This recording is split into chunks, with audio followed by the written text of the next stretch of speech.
እንዴት ናችሁ? ደህና ናችሁ? ዛሬ ደግሞ እንድናወራበት ይዤላችሁ የመጣሁት ጉዳይ ስለ ብርሃን ነው። ብርሃንን በአግባቡ በመጠቀም ጤናችንን እንዴት ልንመልስ እንደምንችልና ምንን ማስተካከል ከሰውነታችን ላይ እንደምንችል ልነግራችሁ ነው የመጣሁት። ኢን ጀነራል ብርሃን የሚባለው ነገር ወይም ከፀሐይ የምናገኛቸው ብርሃኖች ፀሐይን በተፈጥሮና በልምድ ስናያት ቢጫ ትመስላለች፣ ግን በፀሐይ ከለር ውስጥ ብዙ የሆኑ ላይቶች አሉ። ብርሃን በቪዚብል ወይም ኢንቪዚብል በሚባል ለሁለት ይከፈላል። የሚታይ ብርሃን እና የማይታይ ብርሃን።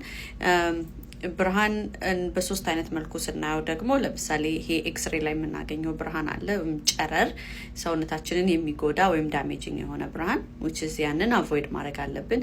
ሁለተኛው ደግሞ የሚያጋጥመን ይሄ ኡልትራ ላይት የሚባለው ዩቪኤ ዩቪቢ እየተባሉ ይጻፋሉ። ብዙ ጊዜ ሴቶች ሰንስክሪን ስንገዛ ፕሮዳክታችን ላይ የምታዩት ኡልትራ ላይት ሚል አለና ያ ነገር ምን ማለት ነው ብላችሁ ግራ ለሚገባችሁ ሰዎች ያኛው አይነት ፀሐይ ቪዚብል የሆነ ላይት ሆኖ ደማቅ ላይት ሆኖ ስኪናችንን በርን የሚያደርግ ቆዳችንን ለካንሰር የሚያጋልጠን ነው።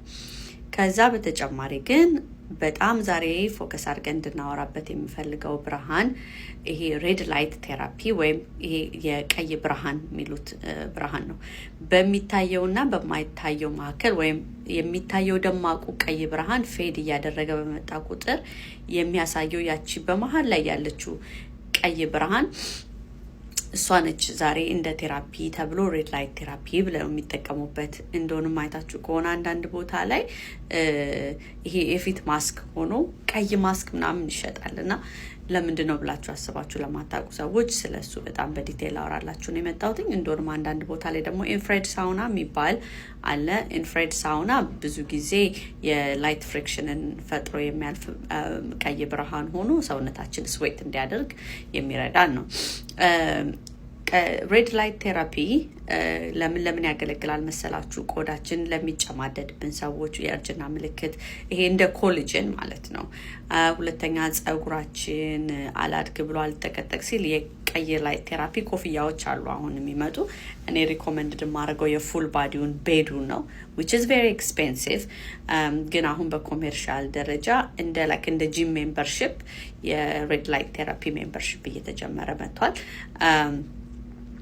ለፀጉር ያገለግላል ብያለሁ። ሄር ሎስ ላለበት ይሄ ፋይን ላይን ሪንክል ምናምን ለምታዩ ሰዎች ያገለግላል። በጣም በጠቃሚነት ግን እያገለገለ አሁን በጣም ሰዎችን እያነጋገረ የመጣው ነገር በሜዲካል ፊልድ ውስጥ ቢኖር ይሄ የሪዲንግ አይ ግላስ የምታደርጉ የማንበቢያ መነጽር የምታደርጉ ሰዎች ሬድ ላይት ቴራፒ ቤልድ ውስጥ ገብታችሁ በ5 ሳምንት ልዩነት ውስጥ ብዙ ሰዎች ሪዲንግ አይ ግላሳቸውን እያቆሙ መጥተዋል እና ይሄ በጣም አይብሮን ሬዝ የሚያስደርግ ነገር ሆኗል። በጣም ደግሞ ደስ የሚለው ነገር ሬድ ላይት ቴራፒ ሲወሰድ በጣም በዛ ላይት ኦቨርዶዝ ማድረግ በጣም ከባድ ነው። which is በቀን 10 እስከ 20 ደቂቃ ራሱ ኤክስፖዝድ ሆናችሁ በዛ ላይት ኦቨርዶዝ ማድረግ ከባድ ነው። ሌላኛው ትልቁ ጥቅም ያለው ምንድነው? 70% ኦፍ ሰውነታችን ይሄ ብለድ ቨዝሎቻችን አሉ ሰርኩሌሽኑ ብለድ ቨስል የደማችንን ሰርኩሌሽን ከጭንቅላታችን ወደ እግራችን ምናምን የሚያዘዋውሩ እንደዚሁ አይታችኋቸው ከሆነ እንደሆነም ይሄ ስኔክ አይነት የሚመስሉ እባብ የሚመስሉ አይነት እንደ ኒውሮ ነርቭ አይነት የሚመስሉ ምንድነው ቬስ ሞተር የምንላቸው ነገሮች አሉ። እነሱን ኢንላርጅ በማድረግ እና ወይም ደግሞ ሌላ ብራንች ራሱ እንዲያመነጩ እንደ ኒውትሪሽን የምትጠቀሙበት አይነት ላይት ነው። እነዛ ነገሮች በጣም ዋይድን ባደረጉ ቁጥር ኦክሲጅን ሰውነታችን ኦክሲጅን የመያዝ አቅሙም ካፓሲቲው እየጨመረ ይመጣል። ያ ደግሞ ለእንቅልፍ እንዴት እንደሚረዳ በኔክስት ቶፒክ ኮንቨርሴሽናችን እናወራለን።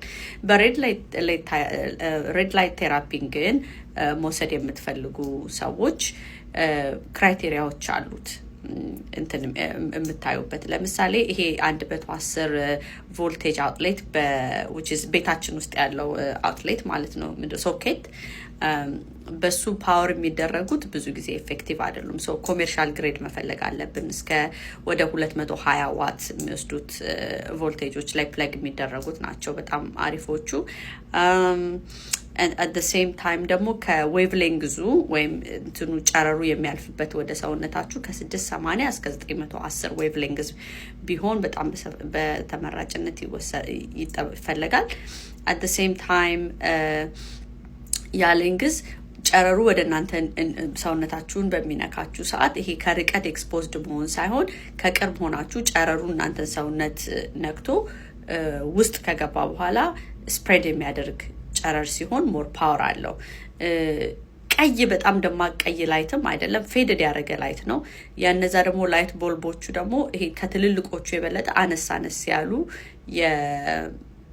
የላይት ቦልቦች ያሉት በጣም በከፍተኛ ደረጃ ይመረጣል so I hope this is very informative ነገ ደግሞ ስለ እንቅልፍ ስለሚያስቸግራችሁ ሰዎች እናወራለን you guys have a great day